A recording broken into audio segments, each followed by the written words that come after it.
so we are here in 15 CRB 00625, the CB student versus Patricia Coleman. This is the day that we are outside the presence of the jury. We will resume with our regular trial schedule on Friday. Are you?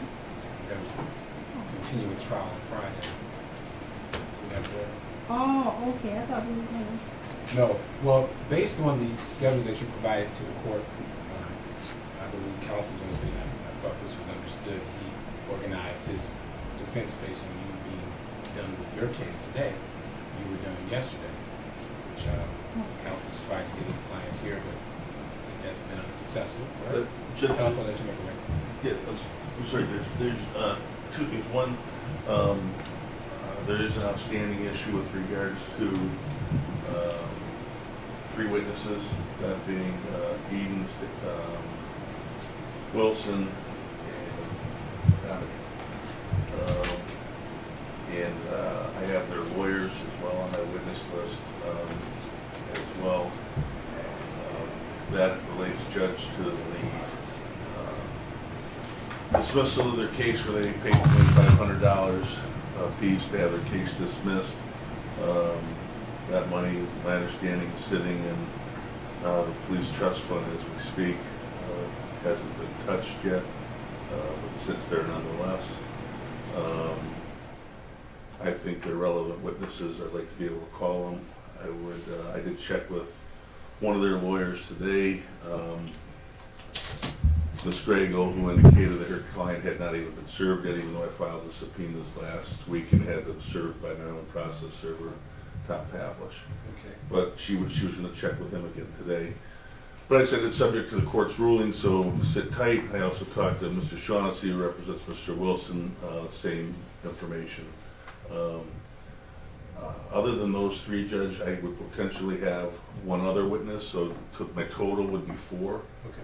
And depending on the court's ruling, it could be none. Okay. Right? So I'm just, I think that's kind of the crux where we're at now. I did, Judge, also file a motion. You know what, Counsel? Just a quick second. I know that I want to take a step back, Yeah. just because I just noticed. I don't want to speak for you. You look shocked or surprised that we weren't going forward today. I want to at least let you address that. Is that Oh, thank you. Thank And you, then we'll- Your Honor. That's appreciated. On Monday, I given the court an updated city's trial proposed case presentation list with the times, and Mr. Spellacy said he did not get it. However, certainly Tuesday I gave it to him, which was 2 days ago, and there the updated list, which I gave to your bailiff that Monday morning, has it ending on Wednesday. Yeah, I gave it to you with your, You know what? I'll apologize on our end. I had the original schedule. I didn't have an updated one for Tuesday. I had the one I had been going off of Monday. In fact, I had been checking off every witness that you called. If you gave it to the court, I don't recall it, but I used the original one, so I even thought you would be still within your case today. Yeah, I But know. you would change that, okay. I gave them. Counsel, you received that also, the updated? Judge, I have one, but on Tuesday. But you also have to understand, I got to issue subpoenas in advance, and I can't on Tuesday react to that and issue subpoenas in a day. So I had issued my subpoenas approximately 10 days before trial. Okay. So what I'll do, I'll acknowledge that Ms. Hemmons updated the presentation of her case, and we are on a break today from the jury. I'll look at it as a day that the jury just gets an opportunity to relax from the case. I don't think there's any harm in just having this break. We'll proceed. You concluded yesterday. We'll proceed tomorrow based on what happens here. Okay. All right. So we'll now move back into defense counsel's motions, giving the city a chance to respond once you're done. Thank you, Judge. First of all, I also filed a motion to dismiss on Wednesday as well, as it relates to the Garrity violations. Would, if I could, Judge, just additionally add the fact that we did have yesterday officer, detective, or former officer Goins on the stand, and I was concerned because he had actually participated in the Garrity of my client. He has particularized knowledge of the investigation as it relates to Garrity, and had this been downtown or with somebody who understood, frankly, the need for what they call a clean team and a dirty team, he would not have been privy to any testimony, period, on behalf of the government. He was surprised he was here. I elicited that testimony at trial. He didn't know why he was here until he was handed the pursuit policy. I was then limited in what I could ask him, and somehow the prosecutor suggested it was an agreement. I would not agree that I'm limited ever in asking questions of a potential witness once he takes the stand. He did in fact say, however, that if 10 people are in a pursuit and 8 of them are charged and 2 of them aren't, the 2 that aren't must have acted properly. It goes to the benefit of my client, so I did reap the benefit of that part of it, but I was limited in what I could ask him, and I think it additionally violates my client's right to a fair trial with the use of Garrity. I don't know if she wants to respond to that motion first. Okay, Garrity first. Okay, Your Honor. With reference to Garrity, you will recall that no jurors were in the courtroom who saw the testimony. He was with, I think, Officer Nan. Okay, and Your Honor, I retired after 30 years of teaching in 2001. Before that, I taught criminal law and procedure. And this is my last textbook, and I just opened it to the Garrity case this morning. Garrity versus New Jersey. And I'll share it with your client, which is a 1967 case where the U.S. Supreme Court, Mr. Justice Douglas, upheld the right of the Fifth Amendment privilege against self-incrimination during compelled administrative hearings. However, I would like to read you the last 5 statements, 5 lines. Mr. Justice Douglas says, we now hold protection of the individual under the 14th Amendment against coerced statements, prohibits use in subsequent criminal proceedings of statements obtained under threat of removal from office. And, Your Honor, I want you to point out the protection of the individual. Nan was no longer subject to any incrimination. He's not on trial yet. The statute of limitations has passed, and he's, more importantly, not the individual whose rights were being compromised. If I had used a Garrity statement against Sergeant Coleman, I could see that. But you can read it right here, Your Honor. It protects that individual. And it starts. I'm sure you know it. I know it a little different. I know it. Look, do you want to see it first? No, I have it. I cited it. Okay. You want to see this one? So, in all my years, Your Honor, I never heard of Garrity going to someone else. It protects the individual who is at issue. It doesn't protect people at large, anybody at large. And again, the statute of limitations had passed. He was not the subject of any criminal prosecution. Indeed, I think he got some administrative reprimand, just a couple of reprimands, and it certainly doesn't, it certainly wasn't directed. The administrative hearing for that day with Nan was not, Coleman was not the target of that. So I think that he has misinterpreted Garrity, and Your Honor, he has tried to overexpand its purview. And so Okay. To the issue of the Garrity, motion to dismiss, I believe that these are things that could be and probably will be addressed in the Court of Appeals. I don't find that there was a violation of Garrity the way the evidence was presented in trial. I could be wrong with that, so based on that, I'm going to dismiss or deny that motion to dismiss based on the Garrity issue. And then I know there's an issue of dismissal that was filed this morning. That's correct, Judge. Did I file another motion to dismiss based on Captain Scott Gardner's testimony yesterday? Judge, while I understand Criminal Rule 3 doesn't call for particular knowledge, there's a reason somebody's an affiant. The reason they're an affiant is because they swear that they have some knowledge that that offense took place, right? And they have to have some knowledge of the underlying 4 sections of that complaint. Ms. Hemmings asked a great question to Captain Gardner, and that was, do you believe in the truth and veracity of the complaint? And his answer was, and it was, I actually watched it about 5 times last night on Channel 5's feed. It was, Mr. Bell came and told me to sign it, and I signed it. And I got back up and crossed and said, she asked you a very particular question and you didn't answer the question, did you? He said no.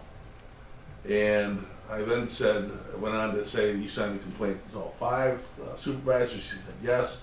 And I asked him if he had any knowledge that my client, Judge, that she violated any of those sections. And I read the 3 traffic sections to him. He said no. And then he said he volunteered that he didn't even know what the 4th one was. So I have an affiant who has no knowledge of the complaint he signed, of a violation. It's prima facie defective. How can one go forward? How can we have a system that has a complaint, right? There should be reasonable suspicion, probable cause. I mean, right? There should be something. But I was told to sign it and sign it.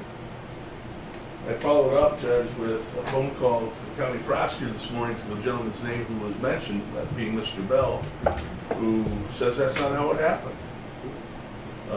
I think maybe we should have a hearing as to see whether or not there's a valid complaint or not. But on the witness that the government called, they failed to identify the cause of action.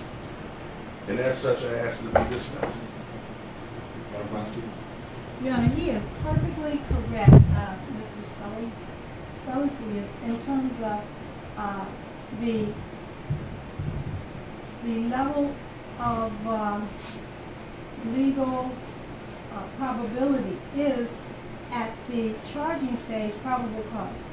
Your Honor, there are numerous times that police officers sign domestic violence complaints and don't have knowledge of the absolute truth and veracity of the facts alleged in the complaint. What they have is probable cause, which the U.S. Supreme Court has said is a scintilla of information, and that's what he testified to.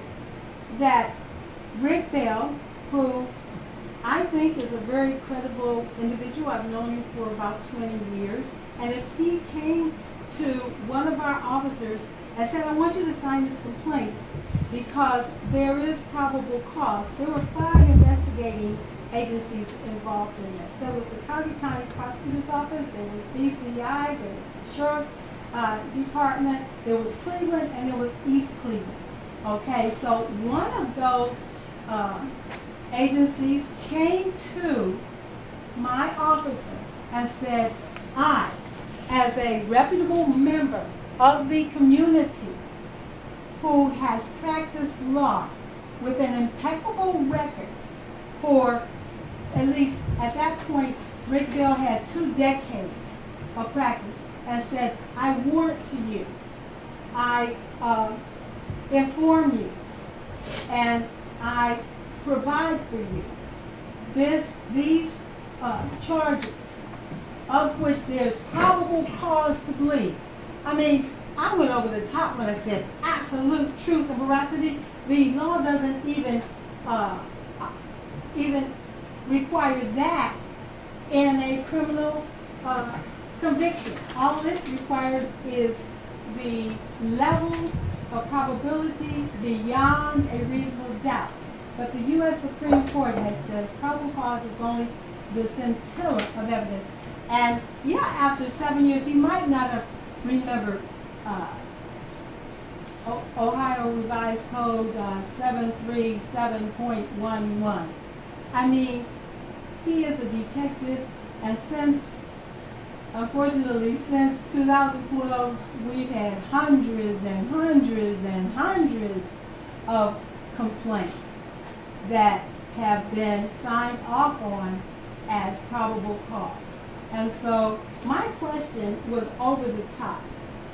But all the law requires is probable cause, a scintilla of evidence. So I don't think the officer's testimony was at all odds with what did Mr. Goy say, the culture is, the practice is. The officer, say, many, many times a year comes on the scene, and a domestic violence reported victim comes up with no scars, no injuries, and says, my live-in boyfriend just hit me, or even just threatened me. And so many times the officer will sign the complaint. He doesn't know the truth, absolute truth and veracity, and is it 100% valid, her statement? But something has been presented to him, and she might not even have the level of credibility that Rick Bell has. But Rick Bell has and continues to have a certain amount of credibility, and I think being from the prosecutor's office in good standing was sufficient to the officer, probably more sufficient than many, many, many of our complainants, where the officer signs a complaint in order for him to say there is probable cause. There is a scintilla of evidence that these facts might be proven beyond a reasonable doubt at some time in the future in a court of law. Thank you. Just briefly, she acknowledges that there were other agencies with knowledge of this investigation, and I think it's important to note, Your Honor, that we talked with John Soraya from BCI, who said had Patty Coleman committed a crime under his investigation, he would have noted it. There was no such notation, so he couldn't sign the complaint. Then there was for Holly from BCI, same question, same answer.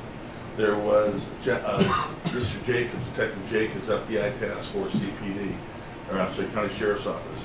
Same question, had Patty Coleman committed a crime, would you have noted in your report? Yes, no such notations. I got two of the three agencies she just mentioned. And then she fails to understand and remember that her own department testified in this case, right? And there was a sergeant who testified, and when asked about the chase and the pursuit, he joined it, and it was a proper pursuit, no criminal behavior, nothing out of the ordinary, other than the number of cars, right? And so you can't attribute that the pursuit itself was okay. That's what he told us, right? He didn't believe that there was a crime committed by any of the folks in the pursuit, so that their own people couldn't sign it. That sergeant couldn't sign it. Who was in the pursuit? So they then go to this, some years later, right? I mean, we don't know that. So it's years later when this is filed, and it.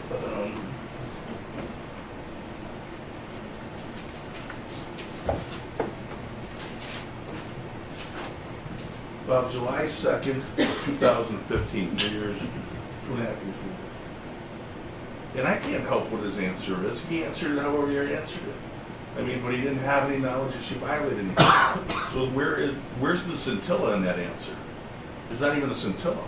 And I disagree with that, by the way. The probable cause is different than the scintilla. It's above a reasonable suspicion, right? We know that. So scintilla, reasonable suspicion, probable cause, beyond a reasonable doubt. Those are the kind of standards we use, right?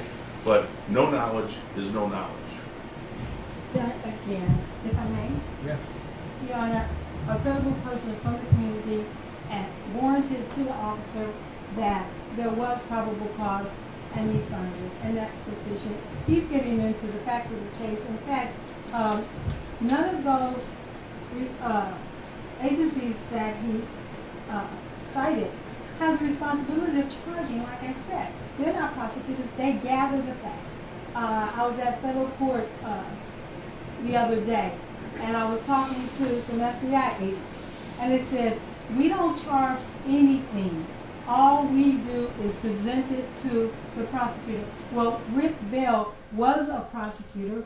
He had reviewed a lot of the information. It was his job to charge it, but he gave us the deference. He deferred to us. He gave us the opportunity, since it was in our jurisdiction, to go ahead and follow through on what he had already found to be probable cause. I don't think we need to drag Rick Bell into this. I don't think it's a real issue. I think it's a non-issue. I think Rick Bell told the officer, okay, sign it. I have probable cause, and he signed it. I had talked to Rick Bell as well, and I had also, he might not remember it, but had also conferred with then I think it was Sergeant or Lieutenant Gardner.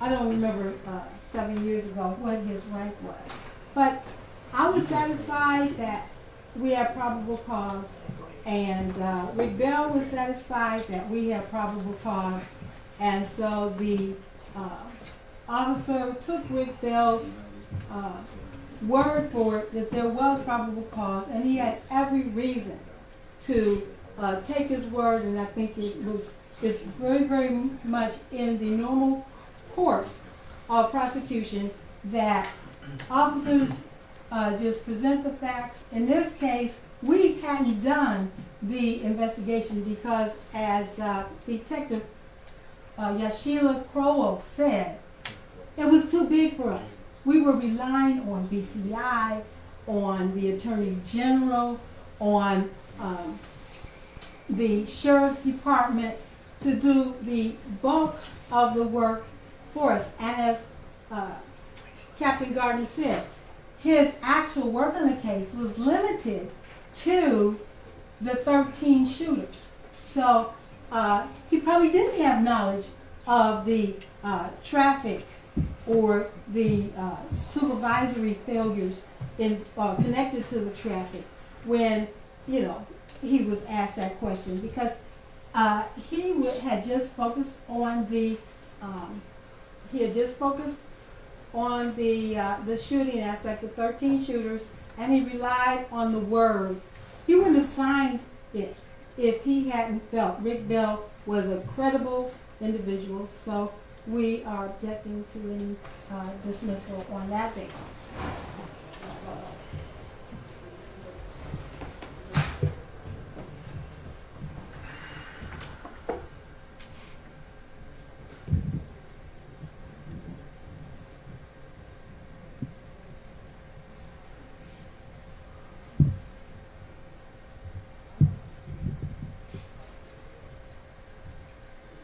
At this point, I'm going to deny the motion to dismiss. I believe that it will be something that can be presented to the jury as to whether or not the credibility of the case, the charge, the testimony. Well, I do think it's a very interesting issue that will be addressed possibly on appeal. At this stage of the proceedings, I'm going to deny that motion. All right, what else do we have? She's rested, Your Honor. Yes. Judge, I would respectfully make a motion for Criminal Rule 29, a judgment of acquittal at this juncture.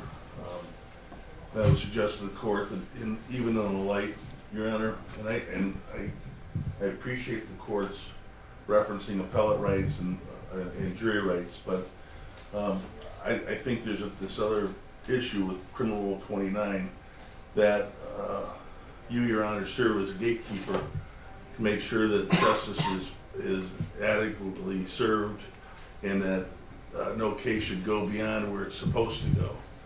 And I respectfully ask you to look at this case, even in the light most favorable to them, when you go through their witnesses, witness by witness. And Ms. Emmons from time to time said, you know what, they were hostile. Well, she never demonstrated any of them were hostile. She called each and every one of those folks, and when you go through them, and you recall their testimony, Judge, and I can just tell you in total, not one has said that Patricia Coleman did anything wrong. In fact, I mean, I'll start with Kohler from BCI, right? And Goins, right? Those two folks, Goins in particular, 10 people, right? All 10 are getting reviewed. 8 are cited with a disciplinary action. And that's a disciplinary action, Judge. That's based on handbook, which they want to somehow turn into a specific statute or law. But 2 of those people, he said, if no charges, would have performed properly. Well, who did we hear from in this case that didn't get reprimanded, that drove a car, and they want to call it the Coleman car 288, but it's the Miranda vehicle, right? The Coleman car was a McGinneyism for the charge itself. But when it comes right down to it, Miranda operated that vehicle. He sat here. There's not one thing he said that could somehow rise to the level of the charge we have in front of us. Not one. And that's then supported by Goins, who says, yeah, that's the guy who acted properly. Well, if he acted properly, so did Coleman. Because the statutes they've cited are, and again, I disagree that they are specific statutes that should be considered. They're exceptions to statutes, right? They're not general statutes. The word expressly uses duties or acts expressed in 451124, 451104.1, 451103, and 73711. And you've heard my rendition already as to 73711. But when you get to the others, they're exceptions to rules. They're not obligations of a police officer. They exclude them from doing certain things. They can go through red lights. They can go through stop signs. There's an extra component to it. It says they have to do it reasonably, right? And with caution, there's no indication this court so far, and she's rested, that it wasn't without caution. There's been criticism as to the number of vehicles. There was some criticism as to speed, but when we talked about speed, we learned from the folks from East Cleveland, you can go as fast as you need to go, right? And who dictates the speed is the person you're pursuing. These Cleveland folks told it best, actually. If there's a report of shots fired at a police officer, we're emptying our department, and we're going out. Cleveland didn't empty their department. I mean, I'd be a fool to suggest to the court that this pursuit was 100% reasonable, because it wasn't. But I would tell you this, Judge, the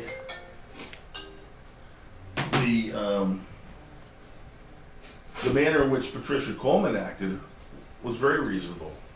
She was and there's no evidence that she wasn't. She did what she was supposed to do. She called out when she was obligated to. She asked, as we know from testimony, for stop sticks.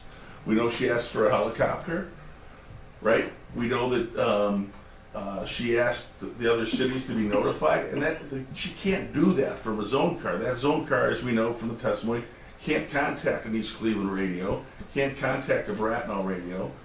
But it's sort of interesting that we find ourselves here today, Judge, with one person who's in the front. And if you listen, not a sector supervisor, right? Not somebody who's in charge of the chase, right? She meets the criteria of siren and lights in the vehicle that she's a passenger in.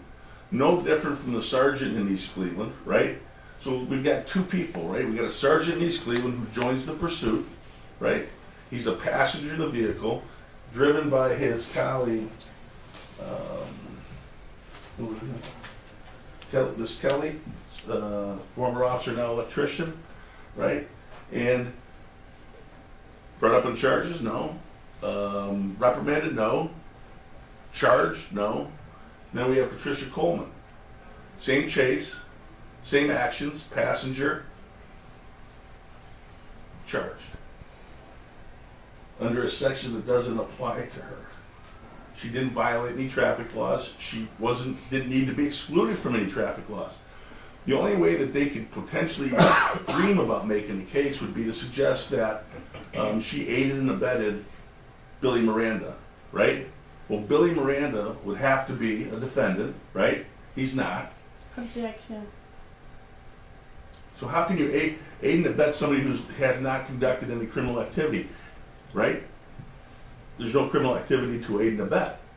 So we know she's not the supervisor. We know she doesn't aid and abet somebody who committed a crime. Why is she here? There's not one witness out of 16 that the government called that say she did anything wrong. Zero. Then we paraded in some neighborhood lady who said, trying to inflame again. Were you scared? Nope. Nope, I wasn't scared. Well, what was to be afraid of? There's no doubt cars went down your street. Were you afraid? No. And it was a response you didn't expect, I get that. But it was a response, a genuine response. And I would suggest, of course, so what if she was scared? That still doesn't rise to the level of criminal conduct on behalf of Coleman. Judge, the Attorney General got it right. It was a failure from the top. It was a failure from training for Cleveland. It was a failure from the mayor for funding. It was a failure of a bunch of other things. But it wasn't a failure of the person who responds as obligated to pursuant to the Ohio Revised Code and obligated to by Section 525.12 of East Cleveland. Even though she's not subject to it, she is subject to 292144E, right? And she's subject to Subject A.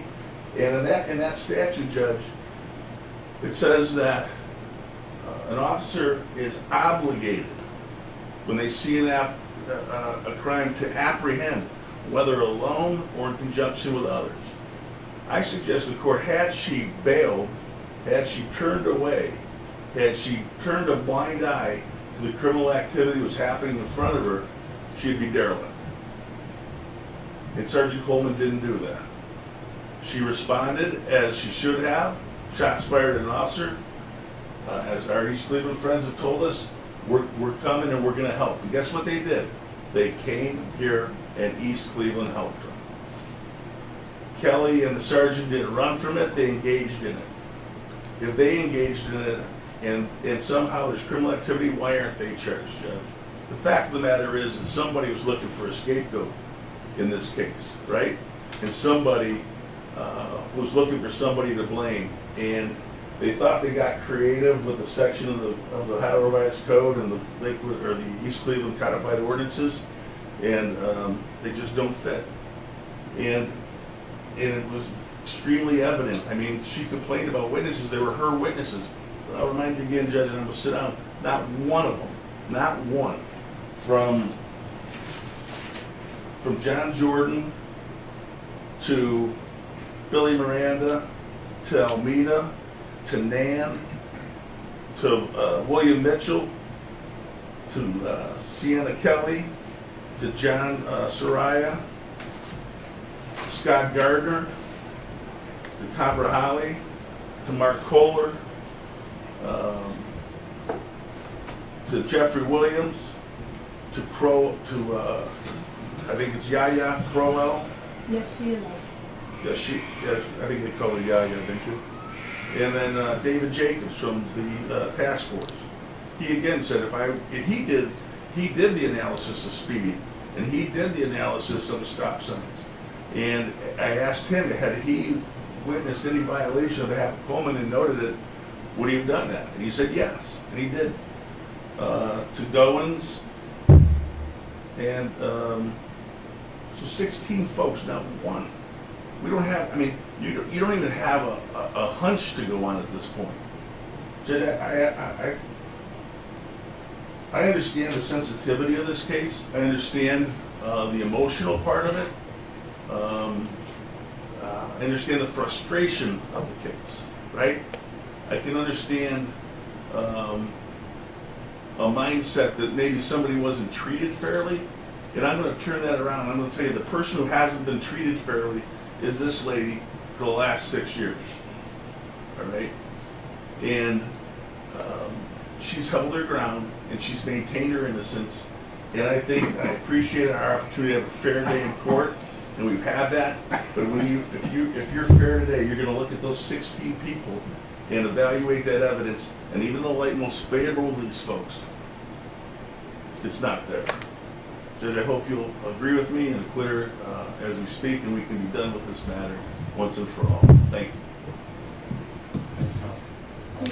Respectfully, Your Honor, my honorable opponent has mischaracterized and misrepresented and kind of misunderstood the evidence that's been presented over the last 3 days. We have to begin with deciding whether or not Patricia Coleman, by being a public servant, did recklessly fail to perform a duty expressly imposed by law with respect to the public servant's office, or did recklessly do an act expressly forbidden by law with respect to the public servant's office. To wit, and this is the one that is most applicable to Sergeant Coleman, 737.11.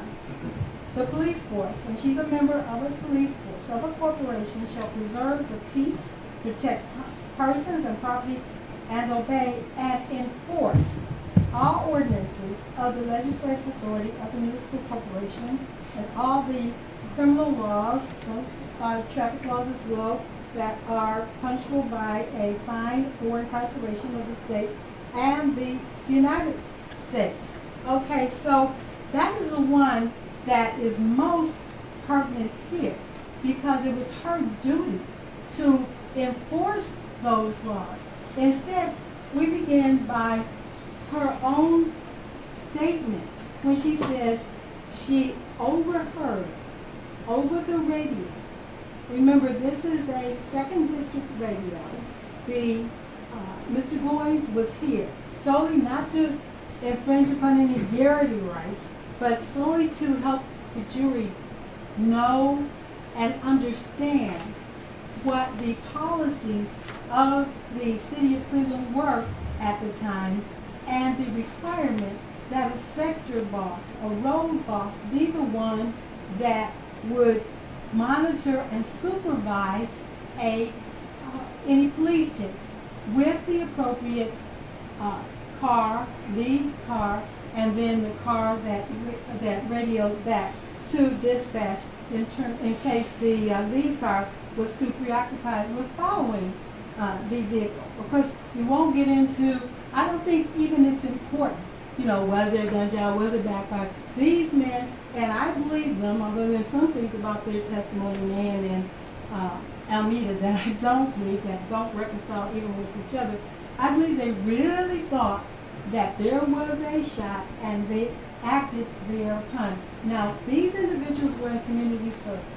She was in vice. The sector boss for that district was totally usurped, and she, with heedless indifference to the consequences, of course that'll be read in your, hopefully your jury instructions, decided to just jump in the chase because, oh, I know that guy. And can you imagine what the police world and what the justice system, you talk about the system, would be like if everybody who overheard a radio emanation or broadcast that I've been shot at, not I've been hit or police officer down or anything like that, but I was just shot at, and this person is still talking and not in need of any ambulance or emergency services, but to round up a whole cadre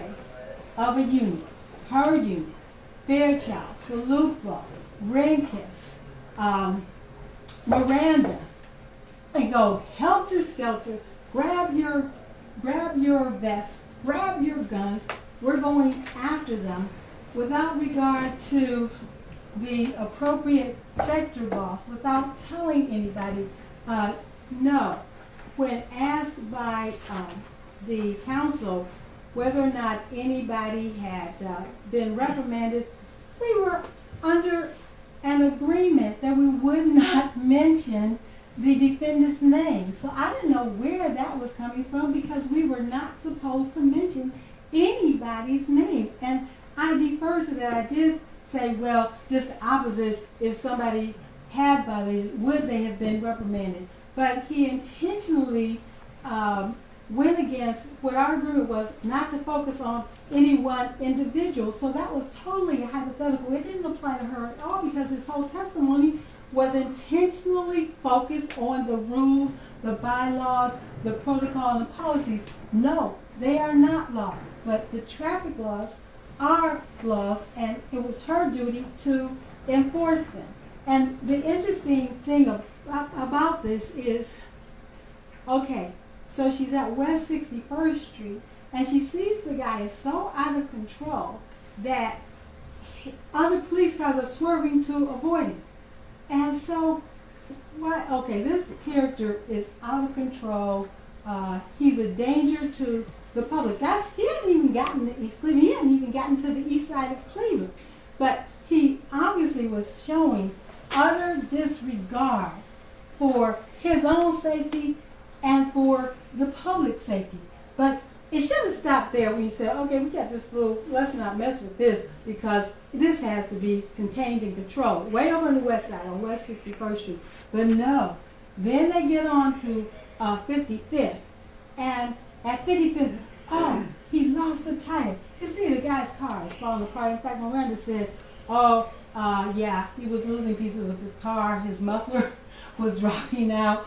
And yet, at that point, there were numerous police, not the whole caravan of police that were to later join, but I think that Mitchell said he saw at least 20 police cars by the time they got to East Cleveland. But I don't really know how many were on the east side of Cleveland at about 55th Street. Then she had a duty to be concerned and to act responsibly when she saw the guy hit her own subordinate's car. If that's not recklessness, I mean, stop and see about your own man. No, it was, hey, gung-ho. Anyway, we're still going forward. Her own Detective Fairchild, her own guy, was rammed, okay, in the process of the chase. Now they're about 1/3 of the way in the chase. This was at about East 72nd Street, because she said she knew the east side. So when her guy got knocked out of the way, she took the lead. And I think that maybe, I don't understand the statement, and it's on her statement, her video statement, that from 4 or 5 cars back, she could see the passenger pointing, when Seaford and Hummel, who were right up there, all they saw, and Fairchild, all he saw was a pop can, and all Fairchild saw was the passenger trying to keep the door closed because it was falling apart too. But she interpreted that as, oh, she's reloading at that point, he's reloading a machine gun. I think that cooler heads did not prevail at that point, and at that point at East 72nd, that's about 70 blocks away from even being near East Cleveland. At that point, should have said, this thing has gotten out of control. And then, but when Fairchild got rammed out, her own guy, no stopping to see about him or no concern, she goes on and she takes the lead and she starts calling the shots for everybody. She starts broadcasting, but by her not being a sector boss, she didn't give the appropriate pursuit instructions. She was just broadcasting like a lay person rather than somebody who, if she had been trained as a road boss or a sector boss, she would have known how to more control the chase. So then they're going into East Cleveland. They get to Belmar, and you see about 2 minutes prior to her, she was the lead car, right behind Mr. Russell. A pedestrian was calmly sauntering across the street. If he had been there 2 minutes later, I hate to think. I mean, that was a danger to the public right then and there. And so, at this point, about, I don't know, I couldn't count because some of them were blurred. We see the video where I saw at least 51 go by in the city of East Cleveland. I mean, Stolisi said it was right. That was right then unreasonable, but yet she's still calling out, okay, we got to get this guy. We got to get this guy. He's going to hurt somebody. Well, he'd already hurt somebody. He'd already damaged property. He'd already caused fear and concern with several officers trying to dodge out of the way, and we don't know how many civilians. Then, okay, so nobody was in fear.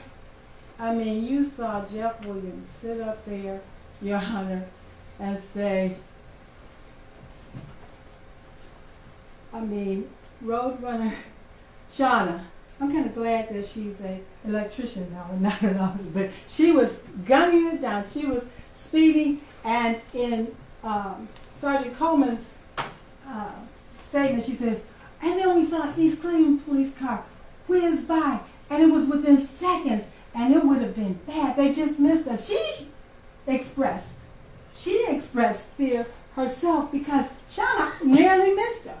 Okay, nearly missed Russell, and then, like Shauna said, it would have been a pile. I won't go on here, and I just think that this case is very clear, even at this point, that it should go to the jury. And since the standard is viewing the evidence most favorably to our benefit, I think that at this point that's been done, and we have at least shown that 737.11 that she failed to enforce the ordinances, the statutes of the state of Ohio.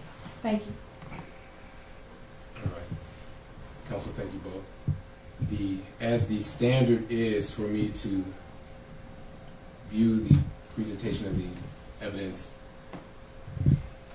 in favor of the city or the state in regard to this particular motion, at this stage, prior to defense putting on their defense, I will deny the motion at this stage. I understand that it can be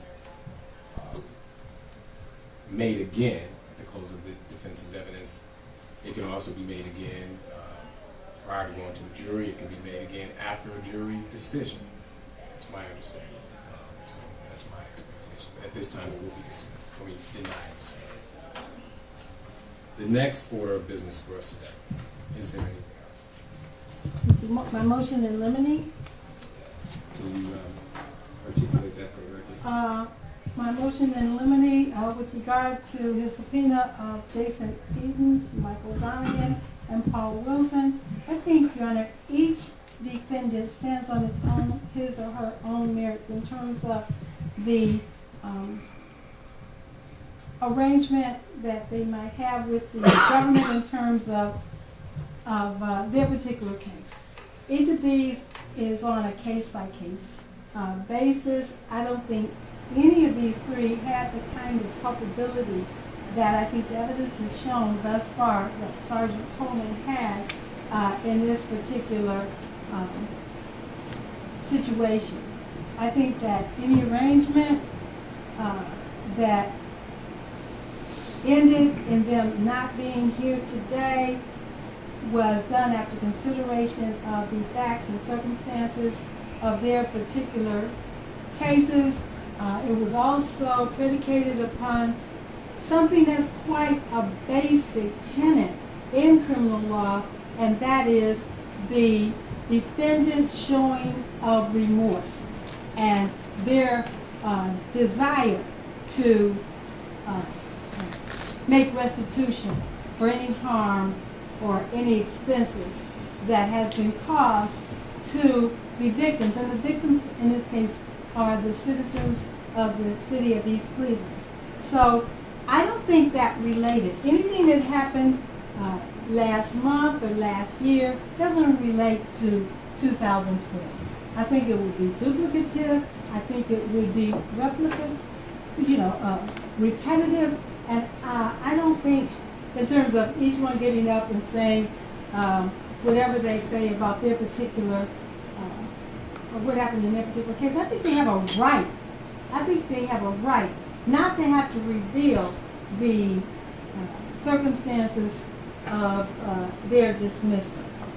Okay?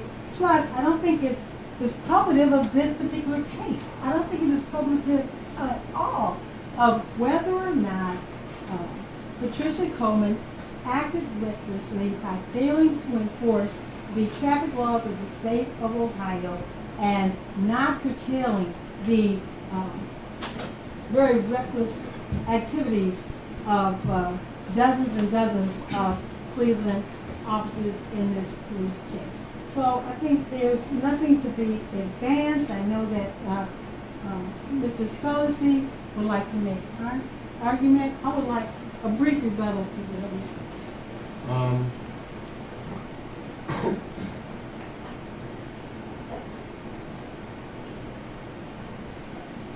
I believe that if this can address the question, I think I'll rather try to address my answer at this point unless council has something to add that I'm not addressing.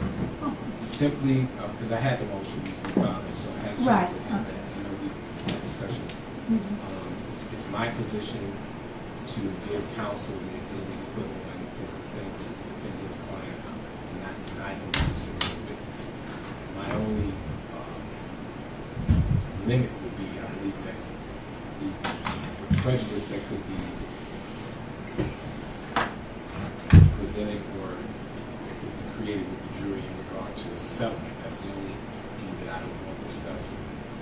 Or whatever. Because again, the court doesn't even know the details of that. I know that's one issue too. But basically, if there, I believe that the defense has an opportunity to present any witness in regard to defendant, issues at hand, which I believe are, as counsel has stated, at least the traffic violations, the alleged traffic violations or not, speed, all that stuff. I believe that's appropriate for him to have his witnesses who are able to testify to that, testify to that. Anything beyond the traffic or the reason that we're here, I would not allow that to be presented to court discussion from the jury by way of testimony. It begs the question, why are we here? But that's for another day, I guess, and maybe another court at this point. But I just say this, Judge, that sector supervisor that we're talking about bought his way out of the case for $2,500. So we're sitting. Well, then I've asked them to reveal the deal. Tell me what the deal was. What did they get and what did the city get? There's nothing. If it's a dirty deal, tell me it's a dirty deal, right?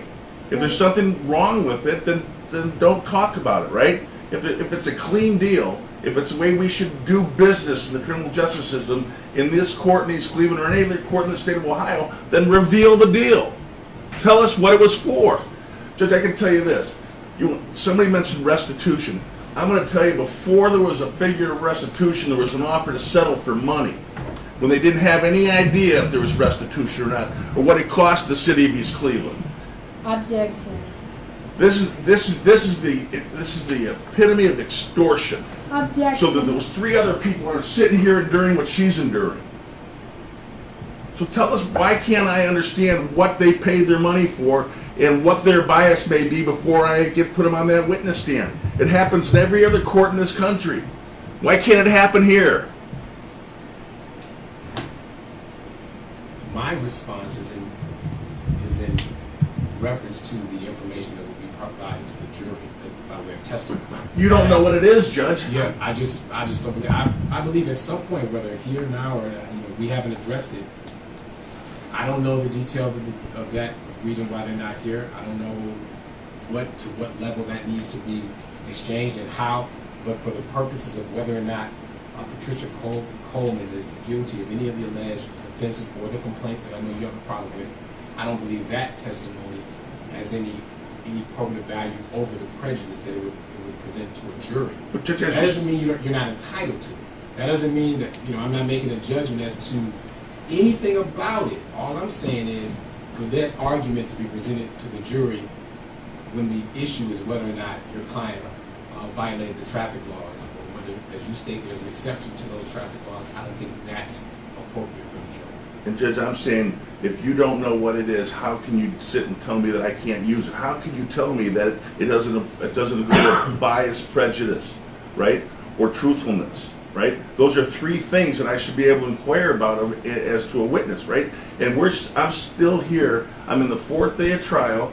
I'm 6.5 years from the event, and I don't know what they did to get out of the case and what deal they made. All right, I understand that, and just so that we don't go back and forth and continue, I understand that, and I understand your frustration with that. We've dealt with that. My ruling is just that for the purposes of the jury deciding whether or not Patricia Coleman violated traffic laws, I don't believe that the terms of the deal with the city in regards to those other defendants are relevant, or that it's more prejudicial than probative for the jury to hear.